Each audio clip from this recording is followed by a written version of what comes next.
नमस्कार,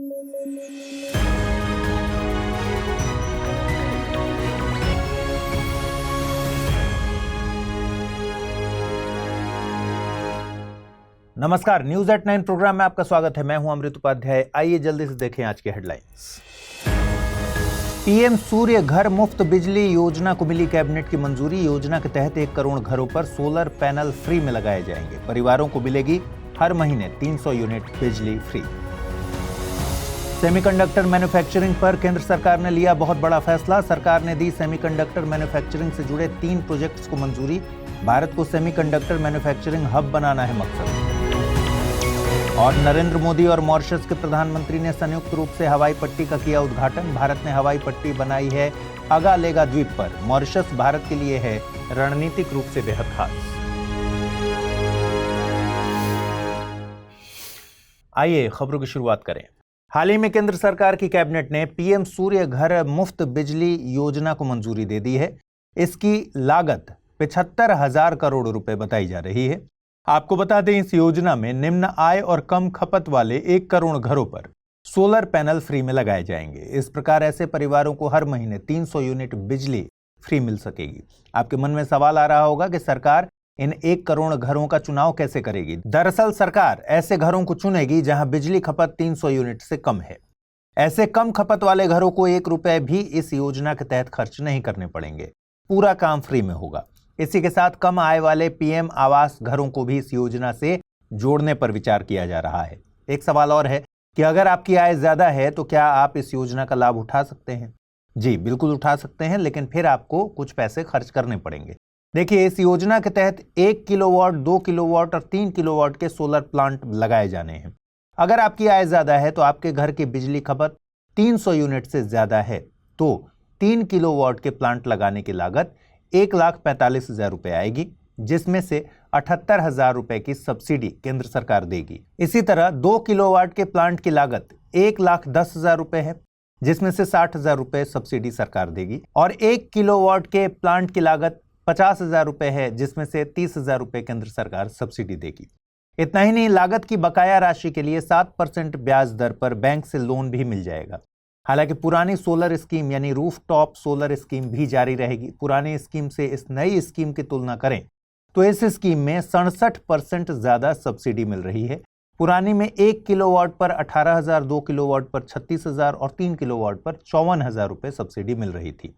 आइए अब लगे हाथ बिजली यूनिट का भी गणित समझ लें। आपको बता दें कि 3 किलोवाट के प्लांट से रोजाना 12 यूनिट बिजली बनती है। इस हिसाब से 360 यूनिट बिजली हर महीने बनेगी। इस प्रकार उपभोग के अलावा बची हुई बिजली को बिजली कंपनी को बेचकर सालाना 15,000 रुपए तक कमाया जा सकता है। अनुमान लगाया जा रहा है कि इस योजना से करीब 17 लाख नए रोजगार के अवसर पैदा होंगे। गौरतलब है कि इस योजना के तहत हर जिले में एक मॉडल सोलर विलेज को भी विकसित किया जाएगा। आइए आपको यह भी बताते हैं कि अगर आपको इस योजना का लाभ उठाना है तो गवर्नमेंट की एक वेबसाइट है pmsuryaghar.gov.in। इस पर आपको जाना है, अप्लाई फॉर रूफटॉप सोलर के ऑप्शन पर क्लिक करना है और रजिस्ट्रेशन करा देना है। भारत जल्द ही सेमीकंडक्टर मैन्युफैक्चरिंग का एक ग्लोबल हब बन सकता है, क्योंकि सेमीकंडक्टर मैन्युफैक्चरिंग पर केंद्र सरकार ने एक बहुत बड़ा फैसला लिया है। दरअसल केंद्र सरकार की कैबिनेट बैठक में सेमीकंडक्टर मैन्युफैक्चरिंग से जुड़े 3 प्रोजेक्ट्स को मंजूरी दे दी गई। इस 3 प्रोजेक्ट्स में लगभग 1.26 लाख करोड़ रुपए का इन्वेस्टमेंट होगा, जिससे भारत में सेमीकंडक्टर की पूरी वैल्यू चेन एस्टैब्लिश्ड होगी। चलिए जानते हैं कि ये प्लांट्स कहां-कहां लगने वाले हैं। भारत में पहला सेमीकंडक्टर प्लांट गुजरात के धोलेरा में, दूसरा प्लांट गुजरात के सानंद में और तीसरा प्लांट असम के मोरीगांव में स्थापित किया जाएगा। गुजरात के धोलेरा में टाटा इलेक्ट्रॉनिक और ताइवान की power chip semiconductor manufacturing corporation एक साथ मिलकर भारत का पहला सेमीकंडक्टर फैब्रिकेशन प्लांट स्थापित करेंगे। इसके लिए 91,000 करोड़ रुपए का निवेश किया गया है। भारत के पहले सेमीकंडक्टर प्लांट्स में automotive, consumer electronic, data storage, display driver और इलेक्ट्रॉनिक और टेलीकम्युनिकेशन सेक्टर आदि क्षेत्र के लिए चिप्स बनाए जाएंगे। गुजरात के धोलेरा के अलावा कैबिनेट ने Tata semiconductor assembly and test private limited को असम में असेंबली और टेस्टिंग यूनिट के निर्माण के लिए मंजूरी दी है। इसके लिए 27,000 करोड़ रुपए का निवेश किया गया है। यह पूर्वोत्तर भारत का पहला कमर्शियल सेमीकंडक्टर फैब्रिकेशन प्लांट बनेगा। वहीं गुजरात के सानंद में मुंबई की सीजी पावर और जापान की रेनेसा मिलकर एक सेमीकंडक्टर प्लांट स्थापित करेंगे। इसके लिए 7600 करोड़ रुपए का निवेश तय किया गया है। आपको बता दें, इन 3 सेमीकंडक्टर प्लांट्स के अलावा पिछले साल जून में भारत ने यूएस बेस्ड माइक्रोन टेक्नोलॉजी द्वारा स्थापित किए जा रहे $2.75 बिलियन के पैकेजिंग प्लांट को मंजूरी दी थी, जो वर्तमान में गुजरात में निर्माणाधीन है। अब सरकार वर्तमान में इजराइल के टावर सेमीकंडक्टर के एक प्रस्ताव का भी मूल्यांकन कर रही है, जिसने देश में $11 बिलियन का फैब्रिकेशन प्लांट विकसित करने के लिए एक आवेदन प्रस्तुत किया है। कुल मिलाकर इन सभी प्रोजेक्ट्स के डेवलपमेंट के आधार पर कहा जा रहा है कि अब भारत कुछ ही सालों में वैश्विक चिप गुरु बन सकता है। मन में सवाल आ रहा होगा कि इन प्लांट्स को लगाने में सरकार की क्या भूमिका है।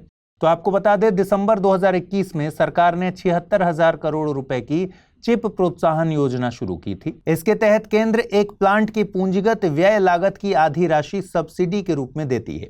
अभी जिन प्लांट्स को मंजूरी दी गई है, इन सभी को केंद्र से इनकी पूंजीगत व्यय लागत का 50% सब्सिडी के तौर पर मिलेगा। आइए अब थोड़ी सी बात चिप्स पर भी कर लेते हैं।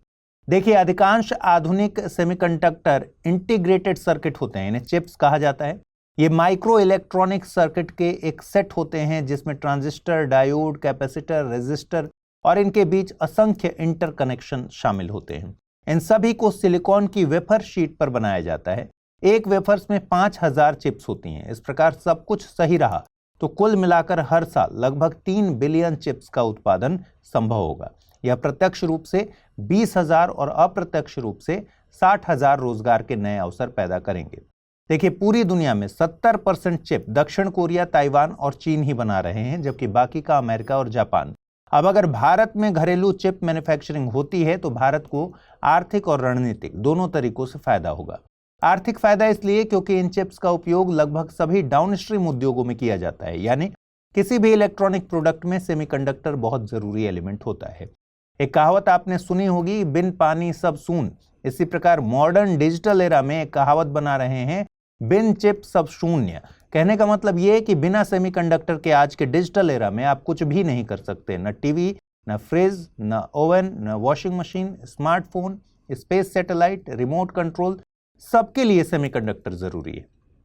अब सेमीकंडक्टर की किल्लत होगी तो इनका निर्यात महंगा होगा और इलेक्ट्रॉनिक डिवाइस बहुत महंगे पड़ेंगे।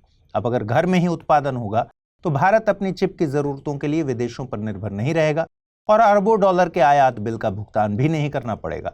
इसी कारण से सेमीकंडक्टर को नए जमाने का गोल्ड या फिर न्यू ऑयल भी कहा जाता है। अब सेमीकंडक्टर का रणनीतिक महत्व क्या है, इसको एक एग्जाम्पल से समझ लीजिए। आपने तिरंगा मूवी जरूर देखी होगी, नहीं देखी होगी तो हर साल 26 जनवरी और 15 अगस्त को टीवी पर आती है, देख लीजिएगा। इस फिल्म में विलेन भारत पर मिसाइल अटैक करने वाला होता है और तभी फिल्म के हीरो राजकुमार मिसाइलों के फ्यूज निकाल लेते हैं और मिसाइल हमला नहीं हो पाता। ये फ्यूज और कुछ नहीं है, मिसाइल का पूरा इंटीग्रेटेड सर्किट था। अब मान लीजिए कि भविष्य में दुनिया में कोई अप्रत्याशित घटना हो जाती है तो सेमीकंडक्टर की सप्लाई भी बंद हो सकती है। फिर कोई भी देश अपने आधुनिक हथियार नहीं बना पाएगा और जाहिर सी बात है कि दुश्मन की मिसाइल का मुकाबला बंदूकों और तलवारों से तो किया नहीं जा सकता। अब आप सोच सकते हैं कि सेमीकंडक्टर का रणनीतिक महत्व कितना ज्यादा है। इसकी कमी किसी भी ताकतवर देश को घुटने पर ला सकती है। अब यह भी समझिए कि भारत में सेमीकंडक्टर मैन्युफैक्चरिंग का यह विकास जिस समय में हो रहा है वो भी बहुत इंपॉर्टेंट है, क्योंकि अभी दुनिया एक भू राजनीतिक तनाव का सामना कर रही है और अमेरिका और चीन के बीच संबंध अब तक के सबसे निचले स्तर पर हैं और भारत को उम्मीद है कि ये और भी कम हो सकता है।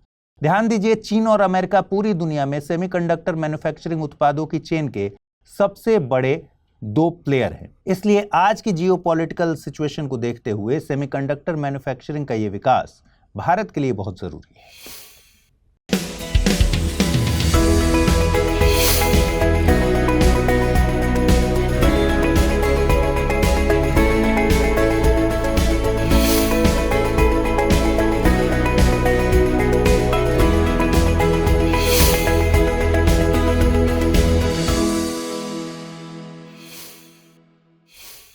हाल ही में प्रधानमंत्री नरेंद्र मोदी और मॉरिशस के प्रधानमंत्री प्रविंद जगन्नाथ ने संयुक्त रूप से एक हवाई पट्टी और एक जेटी का उद्घाटन किया। यह हवाई पट्टी और जेटी भारत ने मॉरिशस की कैपिटल पोर्ट लुइस के उत्तर में 1100 किलोमीटर दूर अगालेगा द्वीप पर बनाई है। आपको बता दें कि हिंद महासागर की चौकियों के रूप में मॉरिशस भारत के लिए बहुत रणनीतिक महत्व रखता है, क्योंकि हिंद महासागर में भारत की समुद्री सुरक्षा और रणनीतिक जरूरतें इस क्षेत्र में चीन की उपस्थिति और बढ़ी हुई गतिविधियों से जुड़ी हुई हैं। आइए समझते हैं पूरी खबर। दरअसल मार्च 2015 में प्रधानमंत्री नरेंद्र मोदी की मॉरिशस यात्रा के बाद भारत ने अगालेगा द्वीप पर समुद्र और हवाई परिवहन सुविधाओं में सुधार के लिए एक समझौता ज्ञापन पर हस्ताक्षर किए थे। इस परियोजना के पूरे हो जाने से अब मॉरिशस की मुख्य भूमि से अगालेगा द्वीप का संपर्क बढ़ जाएगा और साथ ही समुद्री सुरक्षा को बढ़ावा मिलेगा। वहीं भारत भी इस एयर स्ट्रिप और जेटी का इस्तेमाल अपने P-8I जैसे सबमरीन हंटर विमानों को उतारने के लिए कर सकेगा। इसके अलावा भारतीय नौसेना युद्धपोत भी वहां आसानी से जा सकेंगे। इस वजह से कई रक्षा विश्लेषक इसे भारत का नौसैनिक अड्डा भी करार देते हैं। हालांकि भारत सरकार ने इसे कभी भी आधिकारिक तौर पर सैन्य अड्डा नहीं बताया है। अब ये भी समझते हैं कि हिंद महासागर में चीन का कितना प्रभाव है। देखिए, चीन हिंद महासागर क्षेत्र में अपनी शक्तिशाली उपस्थिति को बहुत मूल्यवान समझता है, क्योंकि चीन के शीर्ष 10 कच्चे तेल आपूर्तिकर्ताओं में से 9 हिंद महासागर से होकर गुजरते हैं। हिंद महासागर चीन के लिए अफ्रीका, मध्य पूर्व, कुछ द्वीप देशों और महासागर के तटवर्ती इलाकों के साथ संबंध बनाने के लिए प्राथमिक माध्यम भी है। हिंद महासागर चीन और यूरोप के बीच मुख्य व्यापारिक मार्ग भी है। आपको यह भी बता दें कि चीन एकमात्र ऐसा देश है जिसके पास हिंद महासागर के 6 द्वीपों Sri Lanka, Maldives, Mauritius, Seychelles, Madagascar और कोमोरोस से प्रत्येक में एक दूतावास है और कोई भी अन्य देश जैसे संयुक्त राज्य अमेरिका, यूके, भारत या फ्रांस के इन सभी 6 स्थानों पर दूतावास नहीं है। अब चीन इस क्षेत्र में राजनयिक और व्यापार साझेदारी से काफी आगे बढ़ गया है और अपनी सैन्य उपस्थिति भी बनाना शुरू कर दिया है। इसका उदाहरण है 2017 में चीन ने हिंद महासागर में हॉर्न ऑफ अफ्रीका देश जिबूती में विशाल नौसैनिक बेस बना लिया है। अब चीन के एयरक्राफ्ट कैरियर भी जिबूती में रुकने लगे हैं। रक्षा विश्लेषकों का मानना है कि हिंद महासागर में दूसरा चीनी सैन्य बेस स्थापित होने में केवल समय की बात है। चीन पाकिस्तान, म्यांमार या पश्चिमी हिंद महासागर में कहीं पर भी अपना दूसरा बेस बना सकता है। देखिए, भारत के आसपास हिंद महासागर क्षेत्र में एक सैन्य नेटवर्क स्थापित करने की चीन की नीति को स्ट्रिंग ऑफ पर्ल्स कहते हैं। चीन ने अपने प्रभाव और सैन्य नेटवर्क को बढ़ाने के लिए श्रीलंका, मालदीव, पाकिस्तान, बांग्लादेश और सोमालिया में समुद्री ठिकाने बनाए हैं। चीन ने भारत के चारों ओर ग्वादर, हम्बनटोटा, म्यांमार में बंगाल की खाड़ी के तट पर सितवे आदि बंदरगाहों को डेवलप किया है। हालांकि ये सभी वाणिज्यिक बंदरगाह हैं, लेकिन डर यह है कि भारत से संघर्ष की स्थिति में इन्हें आसानी से नौसेना सुविधाओं में कन्वर्ट किया जा सकता है। इसी खतरे को देखते हुए भारत चीन की स्ट्रिंग ऑफ पर्ल्स रणनीति का मुकाबला करने के लिए नेकलेस ऑफ डायमंड्स नीति पर काम कर रहा है। इसके जवाब में भारत ने वियतनाम और मंगोलिया के साथ मजबूत संबंध विकसित किए हैं।